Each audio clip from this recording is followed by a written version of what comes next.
पे support कैली।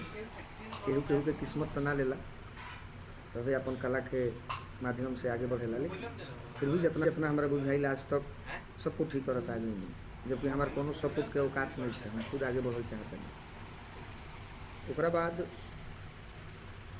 पहले CD आवत रहे, जब वो घड़ी यूट्यूब ना रहे, आज जब यूट्यूब आ गई तो लोग अच्छा बात के भी ओकरा के गलत भावना से अपन टीआरपी बटोरे खातिर डालत।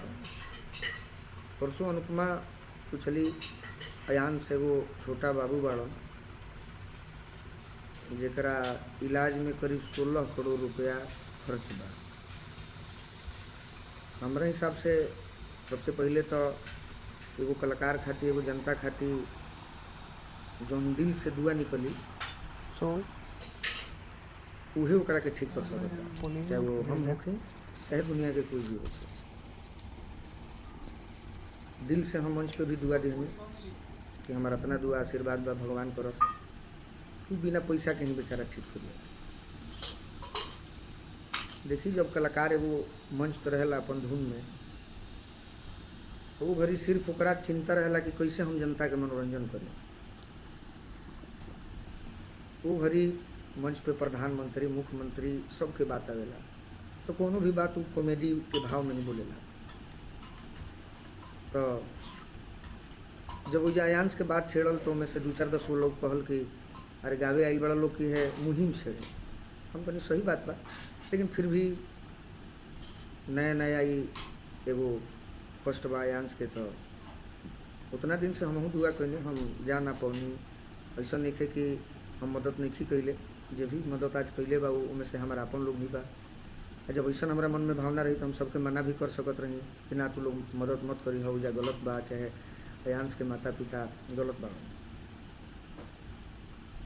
तो हमार पहला मुँह से यही निकल कि अयांश ठीक हो जाए, उनका कुछ ना हो। तो ओइजा हम 2 बात मंच पे अयांश के बारे में बोलनी, लेकिन ओइजा 10 गो करीब यूट्यूब चैनल वाला लोग अपन जुटल रहे। नीमन चीज़ छोड़ के बाउर चीज़ चढ़ावो लोग, जौना से श्रोता के, अयांश के माता पिता के दिल पे जरूर ठेस पहुँचल बा।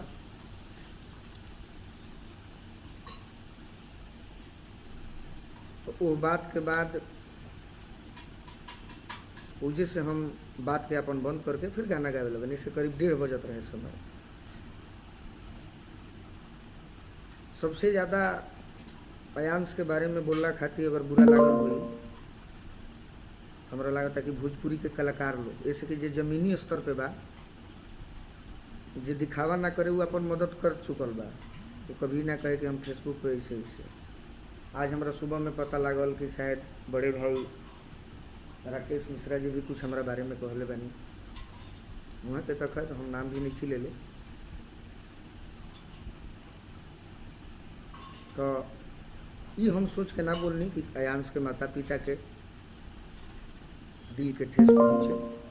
हम प्रैक्टिकल बात बोलनी, जौन हमरा वैसन लागल 1-2 गो शब्द जरूर गलत इस्तेमाल भइल, तो मंच पे रोज़ गावे के बाद, रोज़ बोले के बाद तो गलती बोलाला, वो खातिर हम अयांश के माता पिता से क्षमा चाहब। रहल बात, बहुत लोग कहल कि आपको भी गोली लगी थी, तो बहुत लोगों ने मदद किया। ये वो मेरा मदद किसी ने नहीं किया।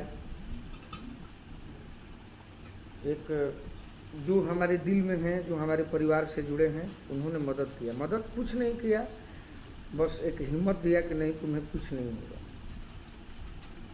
और मुझे न 16 करोड़ की ज़रूरत थी, न 16,000 की थी। गोली दूसरा मैटर था।